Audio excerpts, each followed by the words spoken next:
요한복음 8장 12절 한 절 말씀 함께 읽겠습니다. 예수께서 또 말씀하여 이르시되 나는 세상의 빛이니 나를 따르는 자는 어둠에 다니지 아니하고 생명의 빛을 얻으리라. 다시 한번 읽겠습니다. 예수께서 또 말씀하여 이르시되 나는 세상의 빛이니 나를 따르는 자는 어둠에 다니지 아니하고 생명의 빛을 얻으리라. 금년 코로나19로 인해서 25일 성탄절 감사 예배를 27일인 오늘 마지막 주일 이렇게 드리게 되었습니다. 성탄절을 맞이해서 예수님을 구주로 보내신 성부 하나님과 또 세상에 사람으로 오신 성자 예수님과 예수님을 잉태하신 성령님께 감사와 영광을 돌립니다. 오늘 성탄 감사 예배에 참석하신 모든 분들께 기쁨이 충만하시기를 바랍니다. 특별히 성탄절을 맞이하여 평화로운 세상이 되기를 소망합니다. 요한복음에는 예수님께서 나는 멋멋이다 라고 자기 선언을 하는 말씀이 7가지가 나옵니다. 첫째는 나는 생명의 떡이다. 요한복음 6장 35절입니다. 두 번째는 나는 세상의 빛이다. 요한복음 8장 12절입니다. 세 번째는 나는 양의 문이다. 요한복음 10장 7절입니다. 네 번째는 나는 선한 목자이다. 요한복음 10장 11절입니다. 다섯 번째 나는 부활이요 생명이다. 요한복음 11장 25절입니다. 여섯 번째, 나는 길과 진리와 생명이다. 요한복음 14장 6절입니다. 일곱 번째, 나는 포도나무이다. 요한복음 15장 1절입니다. 요한복음에는 이렇듯 예수님께서 나는 멋멋이다 라고 하는 자기 선언을 한 내용들이 7가지가 있었습니다. 오늘 말씀은 예수님께서 자기 선언을 하신 것 중 2번째 말씀이 되겠습니다. 요한복음 8장 12절입니다. 함께 읽도록 하겠습니다. 예수께서 또 말씀하여 이르시되 나는 세상의 빛이니 나를 따르는 자는 어둠에 다니지 아니하고 생명의 빛을 얻으리라. 예수님은 나는 세상의 빛이다 라고 선언합니다. 성탄절을 맞이해서 세상의 빛이신 예수님이라는 제목으로 말씀을 소개하겠습니다. 요한복음 8장 12절 다시 한번 또 읽겠습니다. 함께 읽겠습니다. 예수께서 또 말씀하여 이르시되 나는 세상의 빛이니 나를 따르는 자는 어둠에 다니지 아니하고 생명의 빛을 얻으리라. 예수님은 어디에 빛이라고 하십니까? 예수님은 분명히 세상의 빛이다라고 하셨습니다. 이 말씀을 이해하기 위해서는 가장 먼저 무엇을 해결해야 합니까? 예수님께서 세상의 빛이라고 하셨기 때문에 세상을 먼저 알아야 되겠습니다. 세상은 어떤 모습입니까? 세상은 어떤 모습입니까? 여러분은 세상이 어떤 모습이라고 생각하십니까?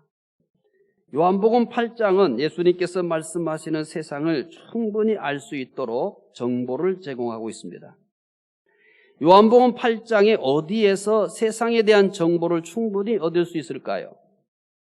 이 답을 얻기 위해 또 다른 질문을 하겠습니다.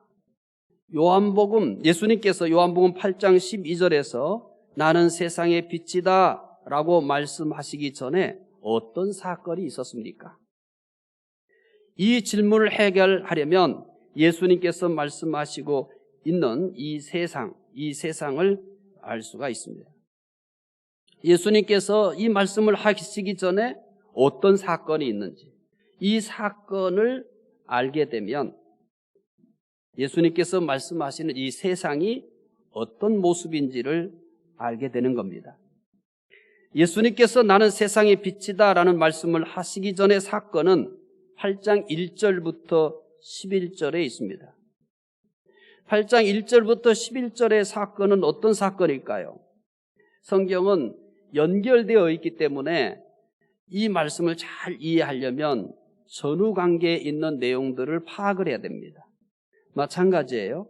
예수님은 나는 세상의 빛이다 라고 했는데 그 세상을 알게 해주는 말씀이 바로 8장 1절부터 11절 여기에 있습니다. 8장 1절부터 11절은 어떤 사건입니까? 이 8장 1절부터 11절의 사건이 있은 다음 바로 이어서 12절에 예수님께서 나는 세상의 빛이라고 하신 겁니다. 8장 1절부터 11절은 서기관과 바리새인들이 음행 중에 잡힌 여인을 예수님께 끌고 왔습니다. 그리고 그들은 모세는 율법에 이러한 여자를 돌로 치라고 명하였거니와 선생은 어떻게 말하겠나이까? 라고 예수님께 질문을 했습니다. 서기관들과 바리새인들이 이렇게 한 가장 중요한 이유는 예수님을 시험하기 위한 것이었습니다. 진짜 이 여인을 어떻게 처리해야 될 것인지 그들이 몰라서 답을 얻기 위해 예수님에게 온 것이 아닙니다. 예수님을 시험하기에 이런 질문을 했습니다. 예수님은 몸을 굽혀서 손가락으로 땅에 무언가를 쓰셨습니다. 뭐라고 쓰셨는지는 알 수가 없습니다.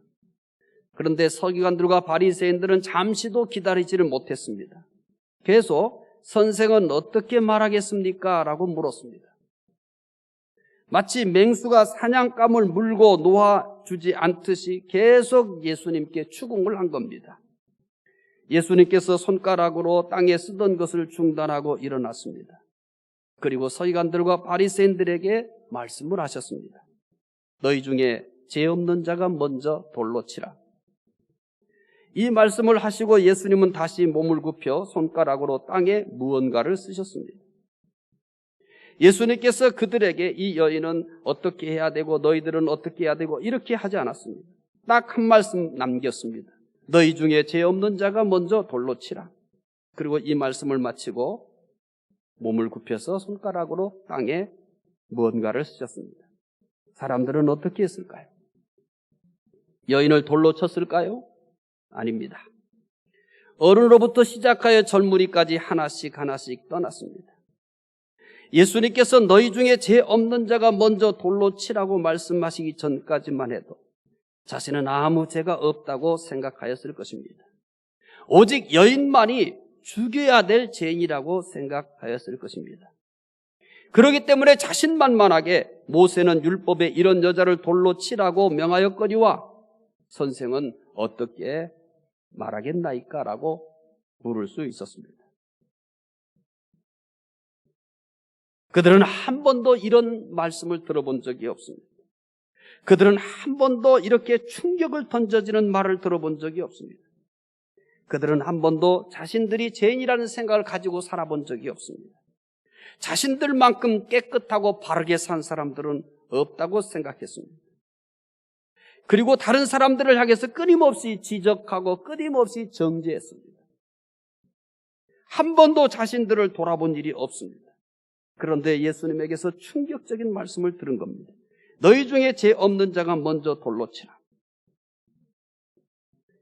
그들은 아마 정신을 차리기 어려웠을 것입니다. 그들은 한 번도 이런 충격을 받아본 적이 없을 것입니다. 이 말씀을 듣고서 그들은 생각했을 것입니다. 너희 중에 죄 없는 자가 먼저 돌로 치라. 이 말씀은 간단했지만 천둥보다 더 큰 충격파를 줬습니다. 곰곰이 생각했을 것입니다. 사람들은 모두 양심의 가책을 느꼈습니다. 그리고 아무 말 없이 모두 그 자리를 떠나버리고 말았습니다. 그렇게 잘난 사람들이 말입니다. 그렇게 의롭다고 생각했던 사람들이 말입니다. 그렇게 끊임없이 남에게 가르치고 남에게 지적하고 남에게 정죄했던 사람들이 한마디 말도 못하고 조용히 바람처럼 그렇게 사라져버렸습니다. 예수님과 여자만 남자 예수님은 다시 손가락으로 땅에 무언가를 쓰던 것을 멈추고 일어나셨습니다. 그리고 여자에게 물었습니다. 너를 고발하던 그들이 어디 있느냐? 너를 정죄한 자가 없느냐? 여자가 주여 없나이다 라고 합니다. 예수님께서 다시 여자에게 말씀하십니다. 너를 정죄하지 아니하노니 가서 다시는 죄를 범하지 말라. 그리고 바로 12절에서 나는 세상의 빛이다 라고 말씀을 하신 것입니다. 나도 너를 정죄하지 아니하노니 가서 다시 죄를 범하지 말라는 것으로 끝나지 않습니다.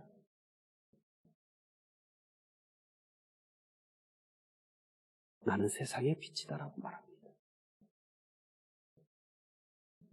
죄를 범하지 않는 답을 주시는 것입니다. 우리 스스로 죄를 짓지 않고 살 수 있을까요? 우리 스스로가 의롭게 살 수 있을까요? 다시 죄를 짓지 말라. 그리고 나는 세상의 빛이다 라고 이 말씀을 하신 것입니다. 예수님께서 말씀하신 세상이 어떤 모습인지 발견하였습니까? 세상의 모습은 모든 사람들이 죄를 지었습니다. 서기관과 바리새인들은 의인처럼 여인을 정죄하였지만 여인보다 더 악한 죄인들이었습니다. 그러기에 너희 중에 죄 없는 자가 먼저 돌로 치라는 예수님의 말씀에 아무 말도 못하고 자리를 떠났습니다. 요한복음 1장 5절은 다음과 같이 말씀합니다. 요한복음 1장 5절입니다. 함께 읽겠습니다. 빛이 어둠에 비치되 어둠이 깨닫지 못하더라. 빛이 어둠에 비쳤다고 합니다. 빛은 예수님이십니다. 어둠은 세상입니다. 세상이 어둡다는 것입니다. 세상이 어둡다는 것은 죄가 가득하다는 것입니다. 예수님께서 말씀하신 세상의 모습은 죄로 어두워 죽게 되었습니다. 로마서 3장 23절은 모든 사람이 죄를 범하였음에 하나님의 영광에 이르지 못하느니라고 말씀합니다. 모든 사람이 죄를 지은 세상입니다. 죄로 가득한 세상입니다.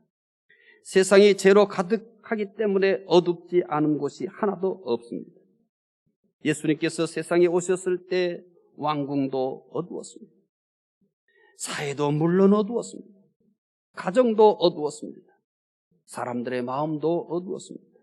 심지어 성전마저도 어두웠습니다.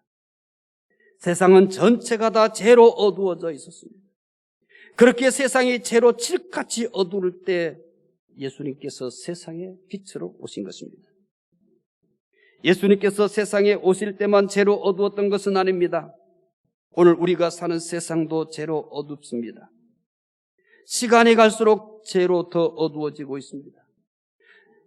시간이 갈수록 사람들은 더 편리하게 살 수 있도록 그렇게 되어가고 있습니다. 분명히 외형적으로는 더 밝아집니다. 문화가 더 좋아집니다. 과학의 수준들이 더 좋아집니다. 하지만 세상은 더 어두워져 가고 있습니다. 이제는 너무 어두워 절대 기준이 사라져 버렸습니다. 절대 기준을 빼버렸습니다. 무엇이 죄이고 무엇이 의인지 구별되지 않는 세상을 만들어가고 있는 것입니다. 이제 죄를 죄로 볼 수 있는 눈이 없어져 가는 것입니다. 죄를 죄로 느낄 수 있는 그런 감각을 빼버리고 있는 것입니다. 죄를 죄로 볼 수 없는 세상, 죄를 죄로 느낄 수 없는 그런 세상이 되어가고 있다는 것입니다. 정부도 어둡습니다. 국회도 어둡습니다. 기업도 어둡습니다. 가정도 어둡습니다. 사람들의 마음도 어둡습니다. 심지어 교회마저도 어두워져 가고 있습니다. 지금 우리가 살고 있는 세상은 예수님이 세상에 왔을 때, 예수님께서 세상의 빛이라고 하시면서 오셨을 때보다 더 칠흑처럼 어두워져 가고 있는 세상입니다. 요한복음 8장 1절부터 11절까지 음행 중에 잡힌 여인의 사건을 통해 죄로 어두워 죽게 된 세상의 모습을 확실하게 보여주었습니다. 그리고 8장 12절에서 나는 세상의 빛이다 라고 말씀하신 것입니다. 요한복음 8장은 한편의 드라마처럼 전개하고 있습니다. 이 말씀을 읽는 우리가 8장의 구조를 이해하지 못하고 글자를 읽기에 급하다 보니 이 기막힌 구조를 보지 못했던 겁니다. 요한복음 8장은 먼저 죄로 어두워 죽게 된 세상을 배경으로 해서 시작을 했습니다. 이렇게 한 이유는 12절에서 나는 세상의 빛이다라는 진리를 극적으로 선포하기 위해서입니다. 그 다음으로 무엇을 살펴봐야 하겠습니까? 나는 세상의 빛이다 라는 말씀에서 빛을 살펴봐야 됩니다. 예수님께서 세상의 빛이시라는 것은 어떤 의미일까요? 예수님은 어떤 의미를 가지고 세상에서 빛이다라고 하셨을까요? 예수님께서 세상의 빛이시라는 것은 어떤 의미입니까? 다시 요한복음 8장 12절 읽어보겠습니다. 예수께서 말씀하여 이르시되 나는 세상의 빛이니 나를 따르는 자는 어둠에 다니지 아니하고 생명의 빛을 얻으리라. 예수님께서 세상의 빛이라고 하는 것은 이 요한복음 8장 12절에서 갑자기 나타난 게 아닙니다. 구약에서 이미 예언한 내용입니다. 이사야 9장 2절 확인해 보겠습니다. 흑암에 행하던 백성이 큰 빛을 보고 사망의 그늘진 땅에 어두웠던 자에게 빛이 비치도다. 이사야는 흑암에 행하던 백성이 큰 빛을 보았다고 합니다. 또 사망의 그늘질 땅에 거주하던 자에게 빛이 비추었다고 합니다. 마태는 이 말씀을 마태복음 4장 15절부터 16절에서 그대로 인용하면서 그 빛이 예수님이시라고 하였습니다. 이사야는 이미 예수님께서 세상의 빛으로 오신다고 예언을 했습니다. 예루살렘에 시므온이라는 사람이 있었습니다. 시므온은 이스라엘의 위로를 기다리고 있었습니다. 이 시므온이라는 사람을 소개하는데 위로를 기다리는 사람이다라고 한 것입니다. 시므온은 그리스도를 보기 전에는 죽지 않는다고 성령의 지시를 받았습니다. 예수님 오실 당시에는 참으로 어두웠던 세상입니다. 그런데 이 어두운 세상에서도 하나님의 위로를 바라보며 사는 사람이 있었던 겁니다. 그래서 하나님은 이 사람에게 그리스도를 보기 전에는 죽지 않는다는 성령의 지시를 받게 했습니다. 또한 성경은 그 시몬이라는 사람 위에 성령이 계셨다라고 얘기를 합니다. 이렇게 어둡고 힘든 세상 속에서도 성령이 역사하시고 성령이 함께 하시는 사람은 바르게 살 수 있다는 것을 보여줍니다. 어느 날 시몬이 성령의 감동으로 성전에 들어갔습니다. 그때 요셉과 마리아가 정결 예식을 하기 위해 성전에 들어왔습니다. 시몬이 이때 아기 예수님을 안고 다음과 같이 찬송을 합니다. 그 내용이 누가복음 2장 32절입니다. 시몬은 예수님을 안고 뭐라고 찬송할까요? 이방을 비추는 빛이요 주의 백성 이스라엘의 영광이니이다 하니. 시몬이 아기 예수님을 안고 성령의 감동으로 찬송한 내용입니다. 시몬은 예수님을 이방을 비추는 빛이다라고 했습니다. 요한복음은 다른 복음서들보다 더 특별합니다. 요한복음 1장 5절 또 읽어보겠습니다. 빛이 어둠에 비치되 어둠이 깨닫지 못하더라. 또 요한복음 1장 9절부터 10절입니다. 읽어보겠습니다. 참빛 곧 세상에 와서 각 사람에게 비치는 빛이 있었나니 그가 세상에 계셨으며 세상은 그로 말미암아 지은 바 되었으되 세상이 그를 알지 못하였고. 요한복음 시작부터 예수님을 빛이라고 소개합니다. 특히 세례 요한은 빛에 대해서 증언하러 왔다고 합니다. 예수님께서 세상에 오시기 전부터 세상의 빛으로 예언되었습니다. 예수님께서 세상에 태어나시자 복음서들은 모두가 다 예수님을 세상의 빛이다라고 소개합니다. 구약의 선지자들은 예수님께서 세상의 빛으로 오신다고 예언을 했습니다. 구약의 선지자들은 예수님께서 세상의 빛으로 오신다고 예언을 했습니다. 신약의 사도들은 예수님께서 세상의 빛으로 오셨다고 선언을 합니다. 그렇다면 예수님께서 세상의 빛이라고 한 의미는 무엇일까요? 이 물음의 답은 세상에 대한 설명 중에 들어 있습니다. 예수님께서 빛으로 오신 세상은 죄로 어두워 죽게 된 모습을 하고 있었습니다. 바로 여기에 답이 있습니다. 요한복음 8장 12절 다시 읽으시면서 예수님께서 세상의 빛이라고 하신 그 의미가 어떤 의미인지를 다시 살펴보시기 바랍니다. 읽어보겠습니다.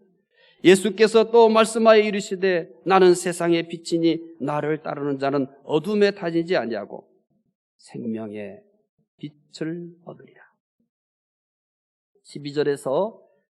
12절에서 먼저 예수님을 세상의 빛이라고 했습니다. 그 다음에는 이 세상의 빛이라는 말을 바꾸어서 표현합니다. 생명의 빛이라고 하였습니다. 예수님께서 세상의 빛이라는 것은 죄로 어두워진 세상에 생명을 주시는 빛으로 오셨다는 것입니다. 이 사실은 요한복음 1장 4절부터 5절에서도 확인할 수 있습니다. 1장 4절부터 5절입니다. 함께 읽겠습니다. 그 안에 생명이 있었으니 이 생명은 사람들의 빛이라. 빛이 어둠에 비치되 어둠이 깨닫지 못하더라. 1장 4절부터 5절도 예수님을 생명의 빛이라고 얘기합니다. 예수님은 세상에 생명을 주시는 빛이십니다. 비록 세상이 죄로 어두워 죽게 된 모습을 하고 있지만 희망이 있습니다. 예수님께서 세상의 빛으로 생명을 주시기 때문입니다. 죄와 죽음의 어둠밖에 없던 세상에 생명의 빛이 임했습니다. 이런 세상의 가장 큰 희망입니다. 세상에 이보다 더 큰 희망은 없습니다. 모든 희망은 예수님께서 세상의 빛이라고 하는 것에서 시작이 됩니다. 자유에 대한 소망, 거룩에 대한 소망, 행복에 대한 소망, 영생에 대한 소망 등 모두 이 소망이 예수님께서 세상의 빛으로 오셨기 때문에 갖게 된 것입니다. 예수님께서 세상의 빛이라는 사실은 오늘 모든 소망의 원인입니다.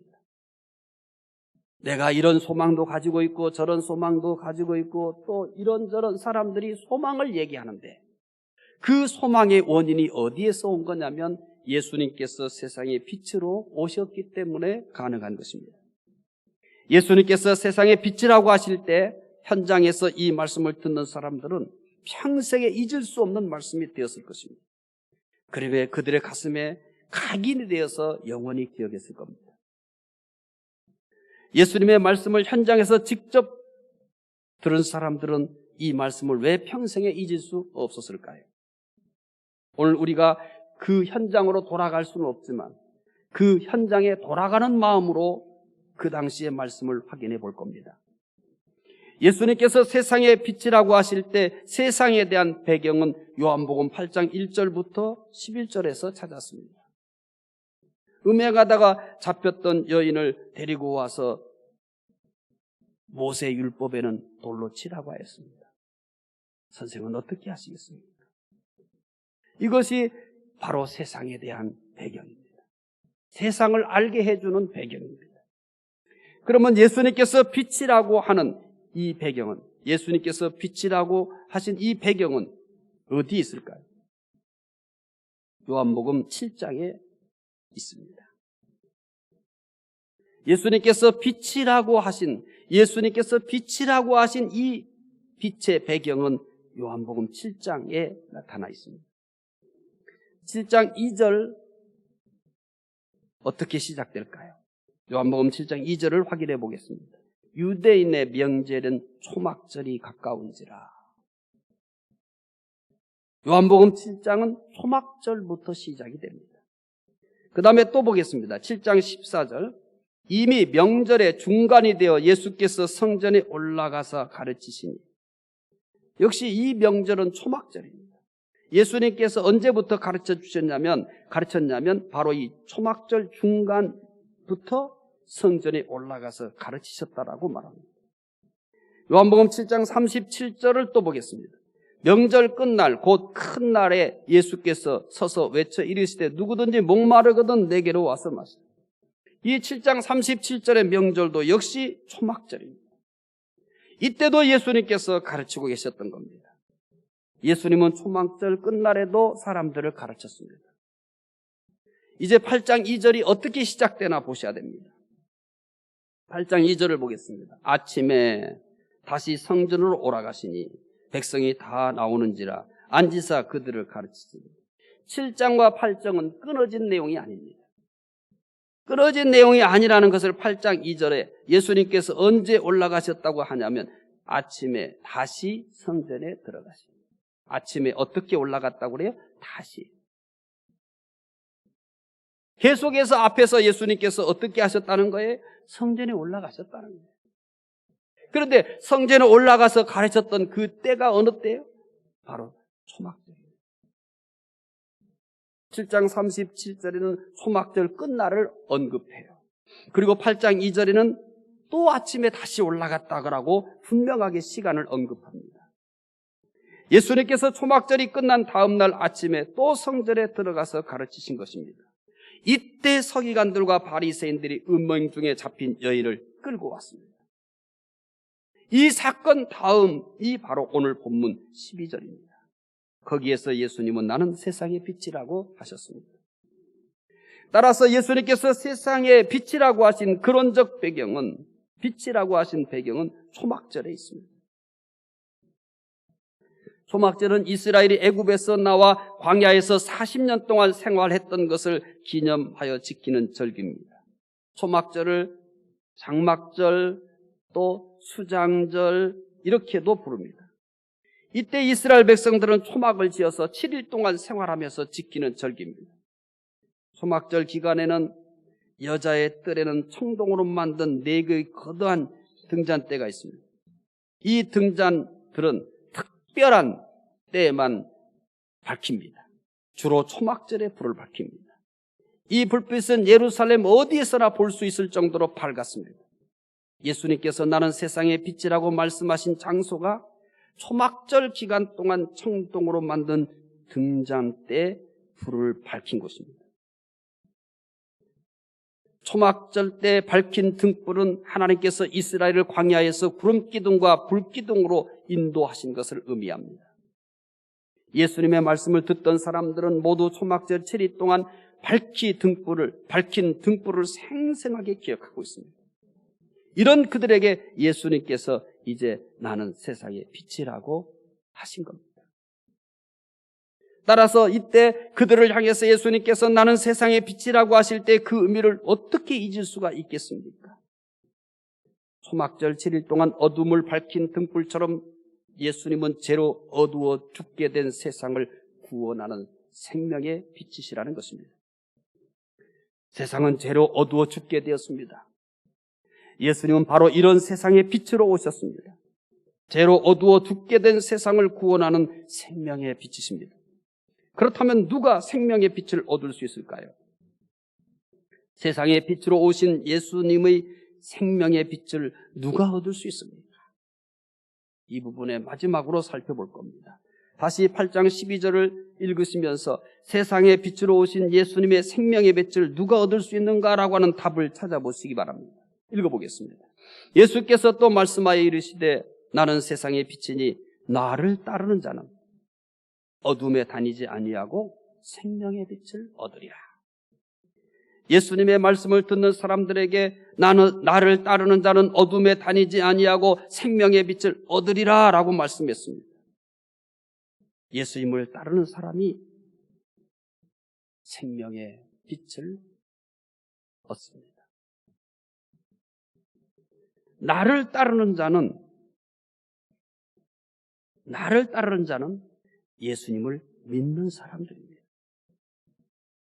예수님을 믿는 사람이 생명의 빛을 얻습니다. 생명의 빛은 영생입니다. 예수님을 믿는 사람은 영생을 얻습니다. 하나님께서 이스라엘 백성들을 광야 40년 동안 구름기둥과 불기둥으로 인도하셨습니다. 이스라엘 백성들은 구름기둥과 불기둥을 따르기만 하면 됩니다. 그것이 움직일 때 그들도 움직이면 됩니다. 그 구름기둥과 불기둥이 앞으로 나가면 그들도 따라 나가기만 하면 됩니다. 구름기둥과 불기둥이 멈추면 거기에 그들이 멈추기만 합니다. 이렇게 하나님께서는 구름기둥과 불기둥으로 이스라엘 백성들을 인도하셨습니다. 오늘 우리도 세상에 비치신 예수님을 따르기만 하면 됩니다. 이스라엘 백성들이 구름기둥과 불기둥을 따르기만 하면 됐듯이 우리는 세상에 비치신 예수 그리스도를 따르기만 하면 됩니다. 세상이 아무리 혼란스럽고 세상이 아무리 어두워도 우리는 세상에 비치신 예수 그리스도를 따르기만 하면 됩니다. 내가 어떻게 가야 되고 어디로 가야 될 것인지에 대해서 고민할 필요가 없습니다. 이스라엘 백성들이 광야에서 어디로 가야 되는지 어디에 멈춰야 되는지 고민할 필요가 없었던 것입니다. 구름기둥과 불기둥이 그들을 언제나 밝히면서 인도했습니다. 오늘 세상에 비신 예수님, 우리는 그분을 따르기만 하면 됩니다. 아무리 세상이 어두워도, 세상이 아무리 죄로 혼탁해져도, 가슴이 아프고 답답한 것은 사실이지만 우리는 가야 할 길을 못 찾는 사람들이 아닙니다. 그분은 이런 세상에서 우리를 인도하시기 위해서 세상의 빛으로 오신 것입니다. 세상에 비치신 예수님을 따르면 아무도 생명을 잃는 일이 없습니다. 생명에 비치신 예수 그리스도를 따르기만 하면 모든 사람들이 다 생명을 얻습니다. 존 헨리 누먼의 아버지는 그를 영국의 유명한 법률가로 기르려고 했습니다. 그러나 그는 목사가 되어 오직 복음을 이 땅 구석구석에 전하기를 간절히 소원했습니다. 그래서 아버지의 간절한 권유를 뿌리치고 목사가 되었습니다. 그는 열심히 복음을 전했습니다. 그러나 안타깝게도 열심히 복음을 전하다가 병이 들고 말았습니다. 할 수 없이 목회를 중단하고 쉬기 위해 시실리 섬으로 떠났습니다. 그곳에서도 몇 번 죽을 고비를 넘겼습니다. 그러나 예수의 생명의 빛으로 기적적으로 고침을 받았습니다. 그는 집으로 돌아오는 배에서 이런 시를 지었습니다. 내 갈 길 멀고 밤은 깊은데 빛 대신 주, 저 곤향집을 향해 가는 길 비추소서. 내 가는 길 다 알지 못하나 한 걸음씩 늘 인도하소서. 이 시는 찬송가 379장이 되었습니다. 우리는 죄로 어두워 죽게 된 세상에서 살고 있습니다. 이런 세상에서 우리 혼자서는 살 수 없습니다. 우리 혼자서는 제약된 세상에 빠질 수밖에 없습니다. 예수님께서 세상의 빛으로 오셨습니다. 죄로 어두워 죽게 된 세상을 구원하는 생명의 빛이십니다. 누구든지 예수님을 따르면 생명의 빛을 얻을 수 있습니다. 금년 성탄절을 맞이해서 우리 모든 중부 가족들은 세상에 비치신 예수 그리스도만 따라가는 은혜를 받으시기를 바랍니다. 그 예수 그리스도를 따라가는 사람에게는 반드시 영생이 있습니다. 기도하겠습니다. 하나님 감사합니다. 우리는 한 번도 경험해보지 못한 코로나19로 인하여 어두운 한 해를 보냈습니다. 또한 코로나19 때문에 어두운 것만 있는 것이 아니라 죄로 세상은 더 어두워졌습니다. 하지만 우리는 세상의 빛으로 오신 예수 그리스도를 압니다. 세상의 빛으로 오신 예수 그리스도만 따라가게 해 주시옵소서. 그 길 끝에는 영생이 있음을 믿습니다. 세상의 빛으로 오신 예수님, 언제나 그 예수님만 따라가는 은혜 주시옵소서. 세상이 어두워지고 혼란해질수록 더 세상에 비치신 예수 그리스도를 따라가는 은혜 주시옵소서. 감사하며 예수님 이름으로 기도드리옵나이다. 아멘.